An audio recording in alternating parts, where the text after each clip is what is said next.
धम्मपद के अब तक हम 54 सूत्रों पर बात कर चुके हैं और हमने समझने की कोशिश की, जीवन में उतारने की कोशिश की। आज हम धम्मपद के 55वें सूत्र पर बात करेंगे। बुद्ध बहुत ही अच्छा संदेश हमें देते हैं। एक ऐसा संदेश जो मनुष्य के जीवन को परिवर्तित, रूपांतरित कर देता है। पालन अगर किया जाए, क्योंकि समझ अलग चीज है और अनुभव अलग चीज है। जब समझ अनुभव से आती है तभी वो टिकती है, और अगर समझ सिर्फ बुद्धि तक सीमित है तो उसके परिणाम दूरगामी नहीं होते। बुद्ध आज हमें 55वें सूत्र में क्या कहते हैं? चंदनंग तगरंग वापी उप्पल अथ वसिक एतसंग गंध जातानंग सील गंधो अनुत्तरो। यानी चंदन है, तगर है, कमल है या चमेली है, सभी फूलों की सुगंध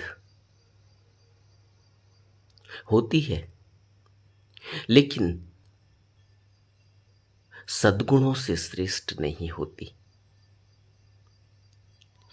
शील की सुगंध सर्वोत्तम है, बुद्ध कहते हैं। चंदनंग तगरंग वापी उप्पल अथ वसिकी एतसंग गंध जाता नंग सील गंधो अनुत्तरो। सील की गंध सर्वोत्तम है, उसका कोई मूल्य नहीं आंका जा सकता। और शील क्या होता है? शील हम किसको कहते हैं? साधारण शब्दों में हम शील कहते हैं जो शांत हो गया, जो ठंडा हो गया, शीतलता। शील और ठंडा क्या होना है? शांत क्या होना है? शांत होना है, ठंडा होना है इन इंद्रियों को। ये 5 इंद्रियां जो हमें उत्तेजित कर रही हैं, जो हमें उत्तेजना से भर देती हैं। और बुद्ध कहते हैं कि शील का गुण सर्वोत्तम है, शील की सुगंध सर्वोत्तम है। और सुगंध सद्गुण की सबसे श्रेष्ठ है। चंदनंग तगरंग वापी उप्पल अथ वसिकी एतसंग गंध जाता नंग सील गंधो अनुत्तरो। सील की गंध कैसे मिलेगी? बुद्ध ने हमें 5 नियम दिए, हम उन्हें पंचशील कहते हैं। और इन 5 शील के नियमों में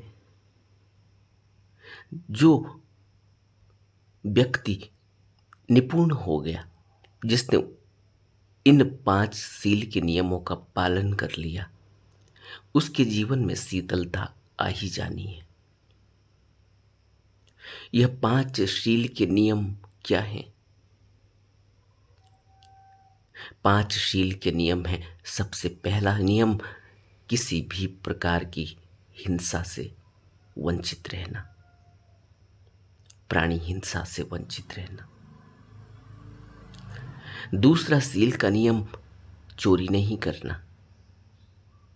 तीसरा शील का नियम, मिथ्याचरण। चौथा शील का नियम,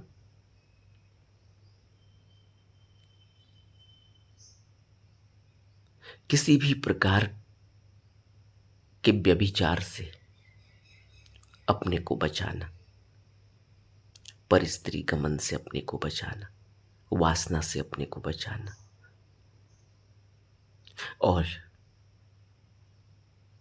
पांचवा सील का नियम, किसी भी प्रकार के नशे से अपने को बचाना। ये पंचशील के जो नियम हैं, यह मनुष्य को शांत कर देते। जो भी इन नियमों को अपने जीवन में उतारता है, उसके अंदर शीतलता पैदा हो जाती है। और शीतलता पैदा हुई तब जो बुद्ध कह रहे हैं कि सील की सुगंध ऐसी है जो सर्वोत्तम है, क्योंकि सील की सुगंध से ही मनुष्य निर्वाण की तरफ बढ़ता है। सील अत्यावश्यक है, बिना शील के तो पहुंचा ही नहीं जा सकता, बिना सील के तो इस रास्ते पर चला ही नहीं जा सकता। सोचो, जो व्यक्ति तृष्णा से ग्रसित है, वासना से ग्रसित है, जिस व्यक्ति के अंदर अभी लोभ है, जिस व्यक्ति के अंदर अभी मोह है, जिस व्यक्ति के अंदर क्रोध है, द्वेष है, वह व्यक्ति कैसे सद्गुण अपने जीवन में उतार पाएगा? क्योंकि क्या आपने कभी देखा, क्या आपने कभी इस बात पर चिंतन और मनन नहीं किया कि जब हम भोजन बनाते हैं, ताजा शुद्ध सर्वोत्तम भोजन बनाते हैं, तो उसको जब अपने बर्तन में डालते हैं तो वो बर्तन साफ होता है। ऐसा तो नहीं होता कि हम गंदे बर्तन में शुद्ध सर्वोत्तम और ताजे भोजन को, जो हमने इतनी मेहनत से बनाया, उसको किसी गंदे बर्तन में डालकर खाएं। शुद्ध और साफ बर्तन में हम उस भोजन को डालते हैं। और जहां सद्गुण हमें अपने अंदर पैदा करने हैं, उसी बर्तन में अगर हमारे अंदर तृष्णा है, वासना है, कामना है, अगर हमारे अंदर क्रोध है, द्वेष है, लोभ है, मोह है, ईर्ष्या है, यह सब अशुद्ध है। यही अशुद्ध बर्तन है। इस अशुद्ध बर्तन में हम सद्गुण को कैसे डालेंगे? वो सद्गुण कैसे टिक पाएगा? सद्गुण तभी टिकेगा जब बर्तन साफ होगा। ऐसा ही हुआ। एक बार एक फकीर रास्ते से जा रहा था, तो किसी व्यक्ति ने उसको, जो रोज उस रास्ते से गुजरता था, अपने ऑफिस जाता था, अपने कामकाज पर जाता था, वो रोज देखता था, एक दिन उसने उससे रोक लिया फकीर को और रोक कर पूछा कि क्या आप मुझे गुरु मंत्र दे सकते हैं? मैं तलाश में हूं किसी गुरु की। वो आदमी, उस फकीर ने कहा, ठीक है, अभी थोड़ा इंतजार करो। वो चला गया। अगले हफ्ते फिर उसने फकीर को देखा। फकीर अपनी झोपड़ी के बाहर घूम रहा था। कामकाज करते जाते हुए उसने फिर पूछा कि गुरुदेव, क्या मुझे आप वो मंत्र देंगे जिससे मैं भी सिद्धि प्राप्त कर सकूं? फिर फकीर ने वही जवाब दिया कि अभी रुको कुछ दिन। ऐसे ही होते होते साल बीत गया। एक दिन उस आदमी ने सोचा कि या तो यह फकीर ढोंगी है, इसको कोई ज्ञान नहीं, और या यह मुझे गुरु मंत्र देना नहीं चाहता, मुझे शिष्य बनाना नहीं चाहता। मेरे अंदर क्या कमी इसने देखी, यह मुझे बता नहीं रहा। एक दिन वो अपने कामकाज से छुट्टी लेकर फकीर के पास आ गया और बोला कि आज मुझे गुरु मंत्र चाहिए, आप मुझे सही सही बताइए, मेरे अंदर क्या कमी है कि आप मुझे बार बार टाल देते हो? या तो यह बताइए और या मुझे गुरु मंत्र दे दीजिए। उस फकीर ने कहा ठीक है, थोड़ी देर रुको, बैठो। फकीर अंदर गया, भोजन बनाने लगा, भोजन बनाकर लाया और फिर उसको बोला कि भोजन करेंगे? बोला हाँ भोजन करेंगे। जब भोजन करने के लिए थाली रखी गई तो फकीर ने उसके सामने गंदी थाली रख दी जिसमें बिष्ठा लगी हुई थी, मलमूत्र से गंदी थाली रख दी। और जैसे ही वो भोजन डालने लगा फकीर, वो तुरंत बोला रुको रुको रुको, ये थाली साफ नहीं है, मैं इसको पहले साफ करके लाता हूं। तभी फकीर ने कहा कि तुम्हें समझ में आया गुरु मंत्र? जब इस थाली में जो गंदी है, जिसमें भोजन नहीं डाला जा सकता, तो तुम क्या सोचते हो कि गुरु मंत्र उस हृदय में रुक पाएगा जो हृदय भी शुद्ध नहीं? उस व्यक्ति का तो दिमाग हिल गया, नतमस्तक हो गया। जब बुद्ध हमसे कहते हैं कि शील की सुगंध सर्वोत्तम है और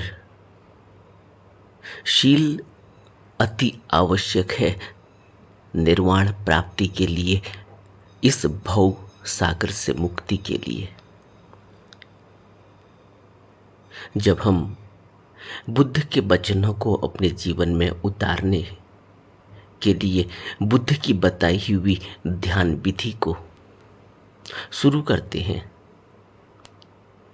तो सबसे पहली बात होती है कि शील के नियमों को, पंचशील को अपने जीवन में उतारने के लिए प्रतिबद्धता, एक कमिटमेंट चाहिए। और उस कमिटमेंट के लिए हमें वचन लेना होता है,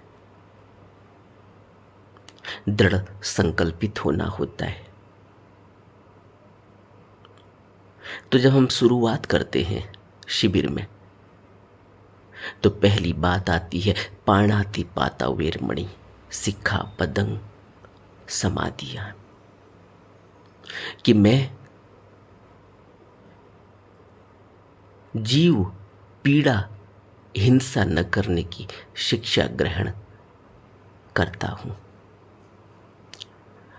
पाणाति पाता वेरमणि, प्राणी हिंसा न करने की कसम। और दूसरी बात आती है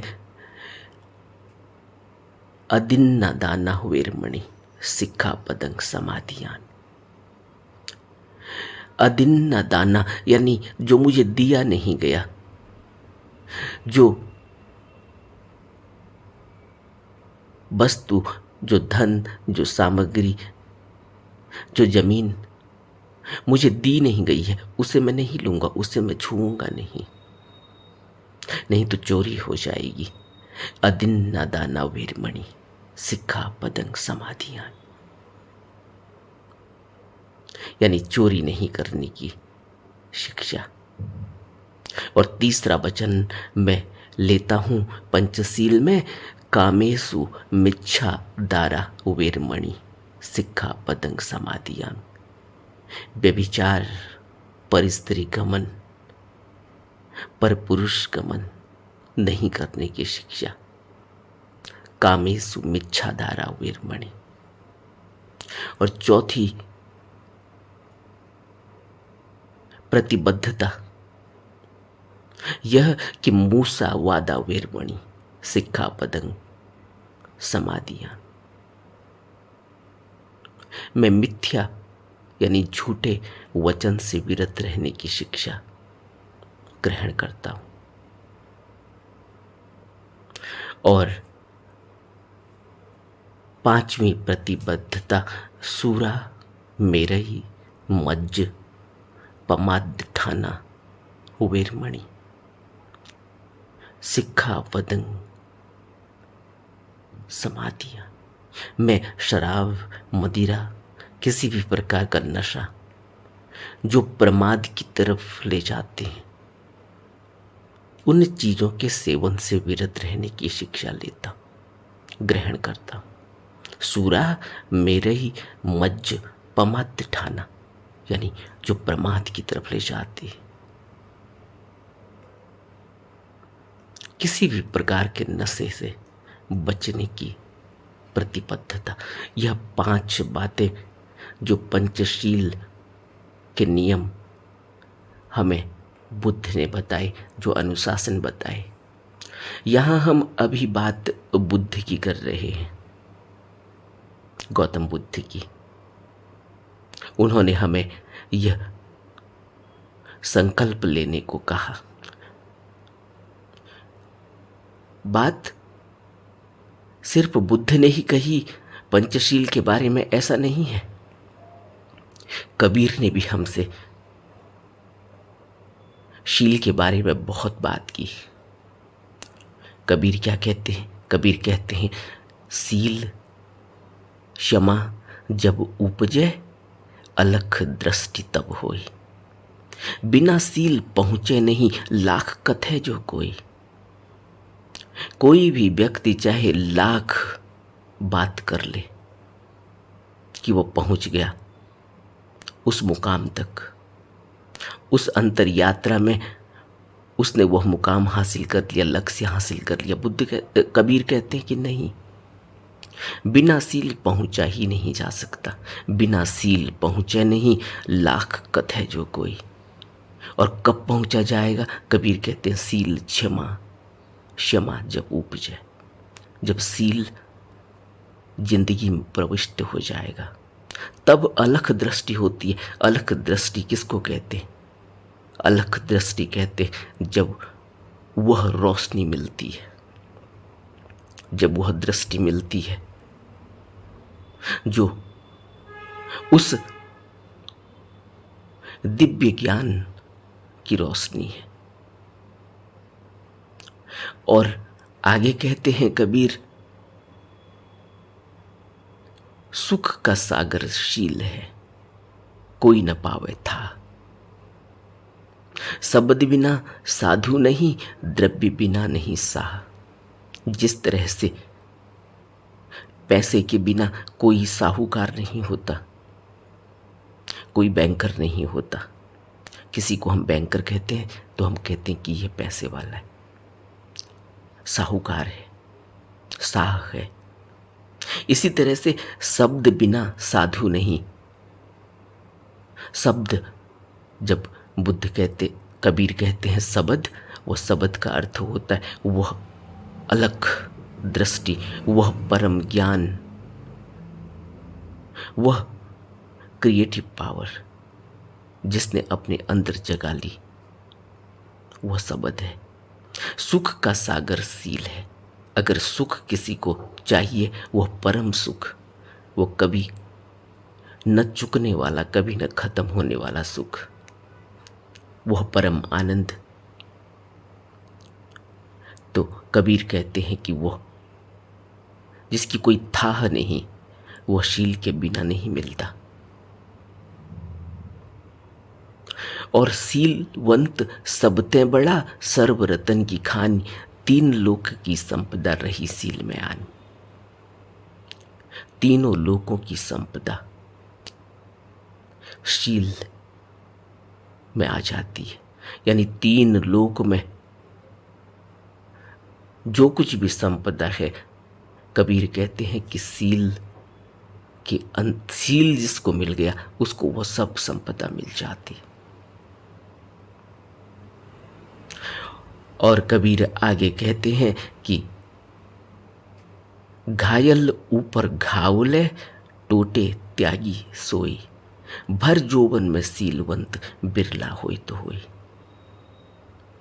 जवानी में, भरी जवानी में कोई सीलवंत हो, ऐसा कोई बिरला ही होता है।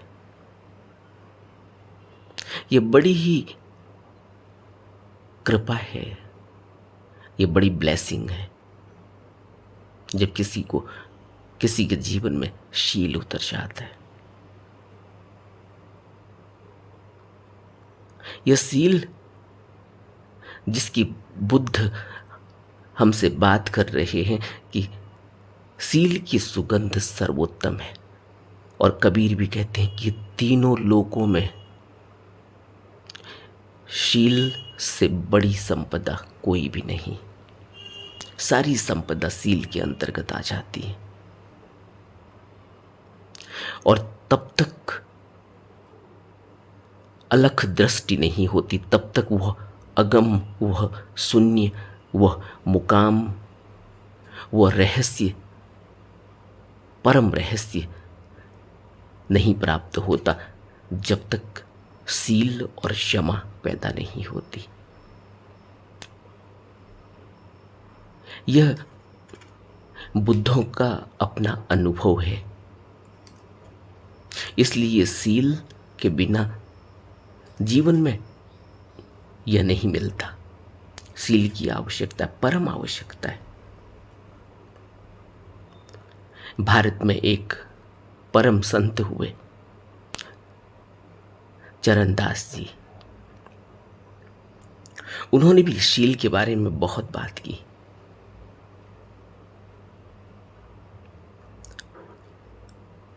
चरणदास कहते हैं कि सील कैसा है?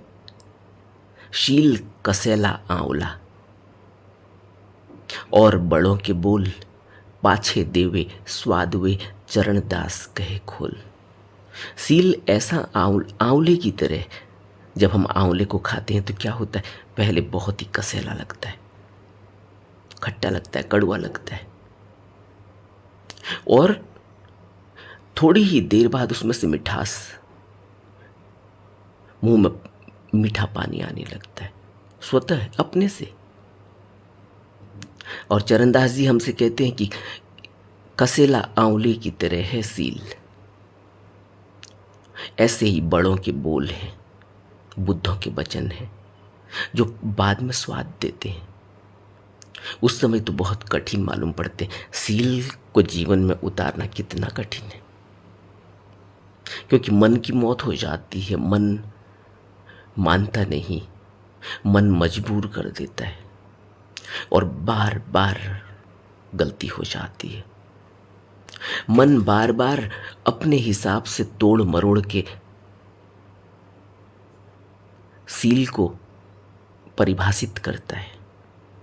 वो कहेगा नहीं नहीं, मांस ऐसा वाला खाया जा सकता है, वैसा वाला खाया जा सकता है, यह जीव हिंसा नहीं है, वो जीव हिंसा नहीं है, हम ये थोड़ी कर रहे हैं, हम वो थोड़ी कर रहे हैं। मन अपने हिसाब से दलीलें देता है। जब नशा करना होगा, मन अपने हिसाब से दलील देगा, नहीं नहीं, तम्बाकू के बारे में थोड़ी बुद्ध ने कुछ कहा, गुटखे के बारे में थोड़ी बुद्ध ने कहा, बुद्ध ने तो सूरा यानी शराब के बारे में कहा है, हम शराब थोड़ी पीते, हम तो थोड़ी सी तम्बाकू ले लेते हैं। इस तरह से मन हमें भरमाता है, और फिर हम अपने हिसाब से सील के नियम बना लेते हैं। इसलिए कबीर कहते हैं कि हम चाहे दुनिया को धोखा दे लें, चाहे अपने को धोखा दे लें, उससे कुछ मिलेगा नहीं, क्योंकि बिना सील के तो वहां पहुंचना ही नहीं होता। बिना सील के तो अलख दृष्टि होती ही नहीं। वह ज्ञान, वह परम ज्ञान, वह स्वर्णिम कलश तक पहुंचा ही नहीं जा सकता जहां बुद्ध विराजमान है। इसलिए बुद्ध अपने अनुभव से कहते हैं कि जिसे चार आर्य सत्यों का दर्शन नहीं हुआ, जिसने अनित्य, दुख तथा अनात्म रूपी तीन लक्षणों को नहीं समझा जिंदगी में, और जो अकृत तक नहीं पहुंचा, अकृत यानी निर्वाण, जहां पहुंच के बिल्कुल ही स्थिरता हो जाती है, कोई सुख नहीं, कोई दुख नहीं, कोई दर्द नहीं, कोई असुख नहीं, कोई अदुख नहीं, सबसे ऊपर उठकर अकृत की अवस्था आती। बुद्ध कहते हैं कि अगर कोई व्यक्ति ऐसा है जिसको आर्य सत्यों का दर्शन नहीं हुआ, जिसने अनित्य को नहीं जाना, दुख को न जाना, अनात्म को न जाना, उसे अविद्या के चक्कर में अनेक जन्मों तक जन्म मरण के भंवर जाल में फंसे रहना होगा। यह सब अविद्या के खेल हैं। अविद्या क्या कहती है कि नहीं नहीं, कल को सुख मिलेगा तुम्हें, तुम अभी और मेहनत करो। तुम्हें इसलिए सुख नहीं मिला क्योंकि तुम्हारे पास अभी ऐसा पदार्थ नहीं है, अभी तुम्हारे पास घर नहीं है, अभी तुम्हारे पास गाड़ी नहीं है, अभी तुम्हारे पास अच्छी नौकरी नहीं है, अभी तुम्हारे पास अच्छी बीवी नहीं है, अभी तुम्हारे बच्चे बड़े नहीं हुए, अभी तुम्हें समाज में प्रतिष्ठा और पानी है। जब तुम्हारी लोग जय जयकार करने लगेंगे तो तब तुम्हें सुख मिलेगा। लेकिन बुद्ध कहते हैं ऐसे मिलता ही नहीं। मिलेगा तो तब जब आर्य सत्य को अपने जीवन में उतारना होगा, समझना होगा, आर्य अष्टांगिक मार्ग पर गमन करना होगा।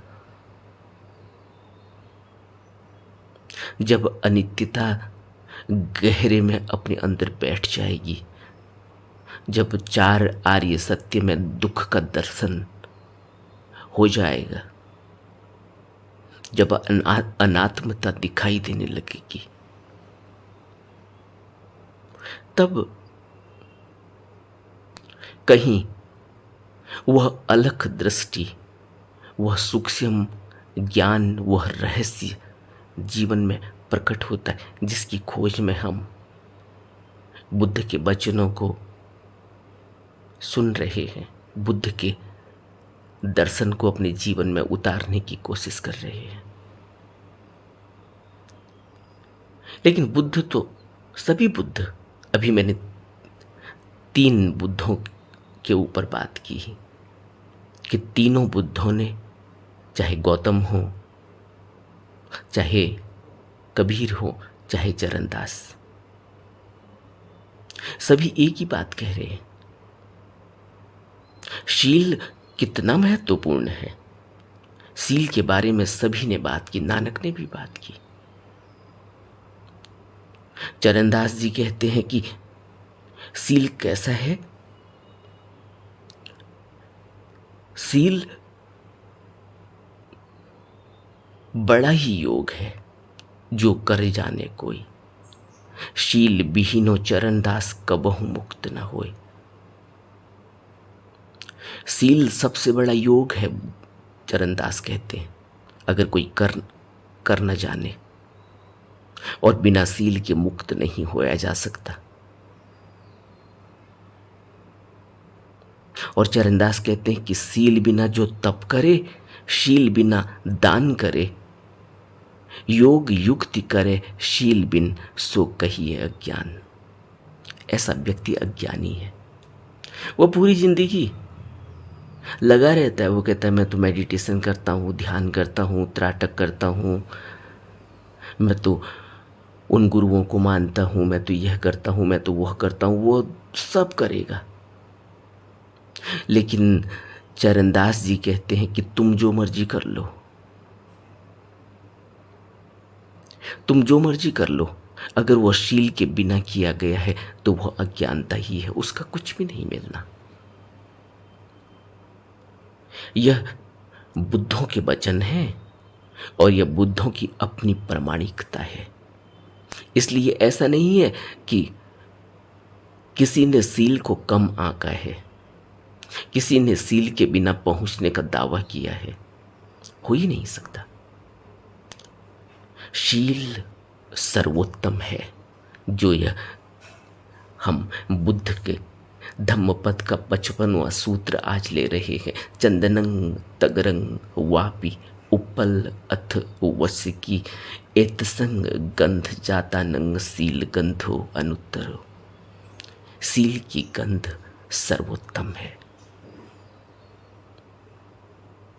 सील के बिना नहीं पहुंचा जा सकता। इसलिए जब हम शिविर में जाते हैं तो सबसे पहले इन वचनों को अपने जीवन में उतारने के लिए प्रतिबद्ध होते हैं। अपने जीवन में इन 5 बातों को, 5 मुख्य शील के नियम है। सील के नियम तो बुद्ध ने भिक्षुओं को और भी कड़े दिए, लेकिन 5 नियम सभी के लिए हैं। और इन 5 नियमों के बिना बुद्ध पुरुष हमसे कहते हैं कि नहीं, हम पार नहीं जा पाएंगे। इसलिए जीवन में सील की अनिवार्यता है। सील को गहरे में पालन करने की आवश्यकता है। और कभी बुद्ध हमसे कितना महत्वपूर्ण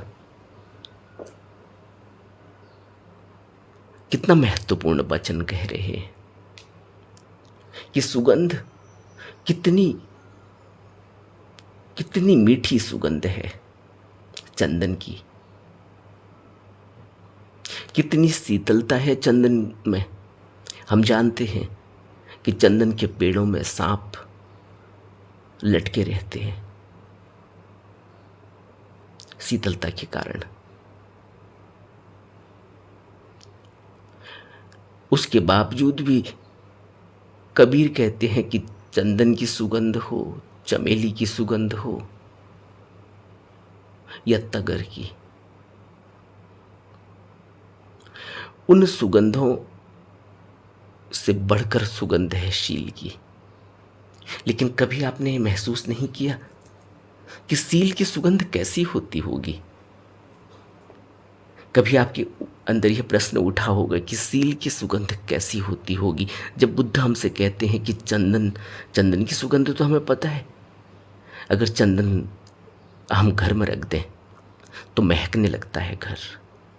चमेली, बेला, जिसका गजरा हम पहनते हैं, उसकी खुशबू कितनी है। घर में गजरा आज ले आते हैं तो कितना सुगंधित महसूस होता है। पूरा घर सुगंध से भर जाता है। अब जरा सोचो, पूरा घर सुगंध से भर जाता है। एक जगह वो गजरा रखा है, एक जगह वो चंदन रखा है, लेकिन पूरे घर में महकने लगता है। लेकिन सील की सुगंध कैसी होती होगी? इसके लिए हमें चमेली को या चंदन को नहीं, बुद्ध को देखना होगा। बुद्ध में से एक सुगंध उठती है। और बुद्ध की सुगंध कैसी होती है? धम्मपद के सूत्र 54 में हमने इस पर बात की थी, जब बुद्ध ने कहा था, सब्बा दिशा सब पुरिसो पवाती। किसकी सुगंध? सतस्त गंधो पटिवात मेती। जो सत्य है, वह सत्य की सुगंध, वह सद्गुरु की सुगंध, वह बुद्ध की सुगंध चारों तरफ फैलती है, चारों तरफ प्रसारित होती है।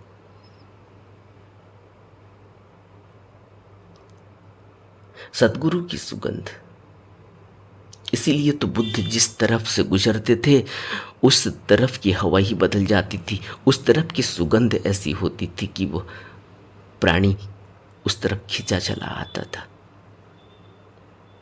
प्राणी कैसे खींचा चला आता होगा? वो सुगंध कैसी होती होगी?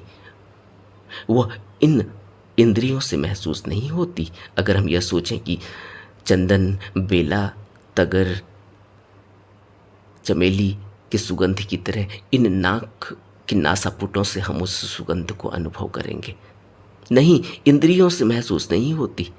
जैसे ही इंद्रियों को हटा लेंगे,